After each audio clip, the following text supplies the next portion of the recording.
안녕하세요. 네, 반갑습니다. 자, 여러분들이 이제 드디어 5월, 6월 과정이 시작됐네요. 그렇죠? 뭐 공법 한 것도 없는데, 그래서 이제 5월, 6월까지 왔는데, 어쨌든 여기까지 지금 잘 버티고 온다는 것만 해도 참 다행이라고 생각이 듭니다. 우리 이제 부동산 공법이라는 과목 자체를 갖다가 여러분들이 이번 강의 시간에 이제 5월, 6월 과정은 제목이 공법 문제 알기입니다. 그죠? 공문할. 그래서 요즘 짧게 읽기를 말하기 좋아하잖아요. 그래서 공문할인데, 이제는 여러분들 이론과 문제를 같이 병행해서 이제 가다 보니까 상당히 좀 빨리, 좀 진행이 될 수밖에 없을 거예요. 그러니까 내용 자체를 갖다가 전체 내용을 보고 그 내용에서 이것이 있었다라는 식으로 이제 볼 수밖에 없습니다. 자, 그러다 보니까 여러분들 이제 공부할 때 상당히 좀 빨리 진행이 될 거다 이렇게 좀 생각을 하셔야 되겠고요. 역시 간단하게 우리 이제 공법이라는 과목 자체를 갖다가 공부를 하려면은 약간의 이제 오리엔테이션 비슷한 것이죠. 그렇죠? 자, 일단 지난번에 다 했던 내용들입니다. 우리가 법이라는 과목을 공부를 하는 거고, 법이라는 과목을 공부할 때 가장 중요한 것은 일단 법은 사람이 만든다는 거. 그렇죠? 그러니까 사람이 만들기 때문에 결국은 내가 만드는 거예요. 그러니까 모든 사람들이 다 생각하는 거. 그러니까 얼토당토 않는 것을 갖다가 쑥 집어넣지는 않는다는 겁니다. 그래서 결국은 사람이 만든다는 사실이기 때문에 일단 생각만 하면 당연히 그렇게 될 수밖에 없었겠구나 라고 생각을 할 수 있는 게 법이다 라고 볼 수 있고요. 자, 이런 것은 여러분들이 우리가 학개론 빼놓고는 거의 다 법이잖아요. 그렇죠? 그래서 이 법이라는 전제가 다 똑같다라고 생각을 하시면 됩니다. 자, 두 번째는 이 법이라는 것 자체는요, 우리나라에서 만들어진 게 아닙니다. 그렇죠? 당연히 외국에서 만들어진 거죠. 그 외국에서 만들어진 걸 어떻게 했겠습니까? 번역을 한 거예요. 그렇죠? 자, 우리 대한민국 법은 독일에서 왔습니다. 그렇죠? 독일. 그러니까 미국에서 온 법이 아닙니다.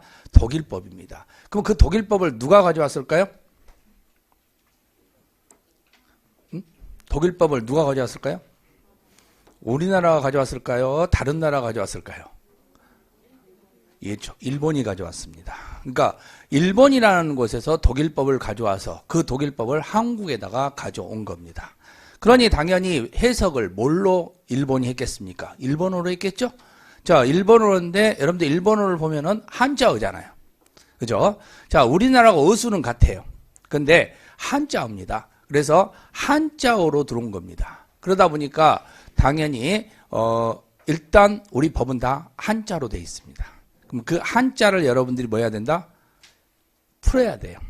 그죠? 그럼 도금만 되어 있으니까 그 도금만 되어 있는 것을 풀어줘야 된다는 겁니다. 그죠?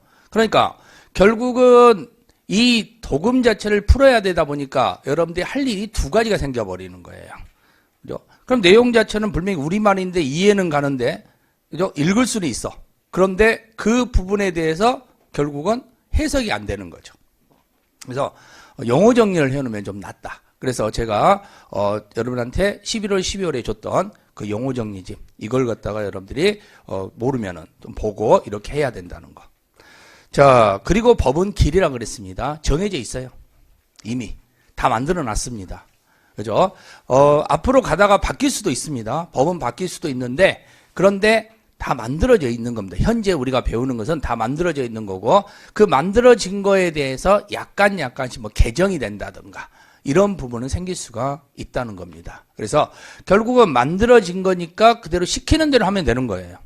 A로 해라 그럼 A로 가면 되고 B로 가라 그럼 B로 가면 되고 C로 가라 C로 가면 되는 겁니다. 그렇죠? 자, 우리 생각을 집어넣을 필요는 없다는 겁니다. 그렇죠?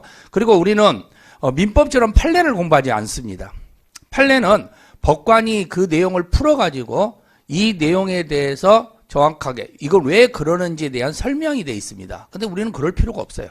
우리는 말 그대로 법조문의 근거에 의해서 그 법조문의 전제적 내용에 의해서 시키는 대로 며칠 이내 갖다 내라고 하면 며칠 내고 이걸 해라고 하면 하고 하지 말라면 안 하고 이렇게 하면 된다 이렇게 보시면 돼요. 그래서 길이다라고 보시면 되겠죠. 자, 그리고 모든 법은요. 그렇죠? 모든 법은 이건 인간이 만듭니다. 이게 새롭게 만들기가 어려워요. 근데 민법도 그러고 그렇죠? 이런 사법적 근거라든가 아니면 공법적 근거라든가 이런 부분이 있는데 여러분들이 공부하는 공법적 근거입니다. 공법적 근거는 국가기관과와 우리의 문제예요. 사법적 문제는 개인과 개인 간의 문제가 되는 겁니다. 그러니까 사법적 전제도 그렇고 공법적 전제도 그렇고 뭔가 기준은 똑같아요. 비슷비슷한 유형입니다. 거기에서 이제 공법과 관련되어 있는 부분은 공법적 내용으로서 만드는 거고 사법과 관련된 것은 사법적 내용으로 만들 뿐이에요. 그리고 공법 내용 중에서도 각각의 법들이 있을 겁니다. 부동산은 부동산만 집어넣은 겁니다. 그죠? 그러니까 동산과 관련된 것은 동산만 집어넣으면 되는 거고 그럼 내용 자체는 다 똑같다는 겁니다. 어디다가 누구한테 가서 만나서 누구한테 허락받고 누구한테 인가받고 허가받고 이런 것들은 다 똑같다는 거예요.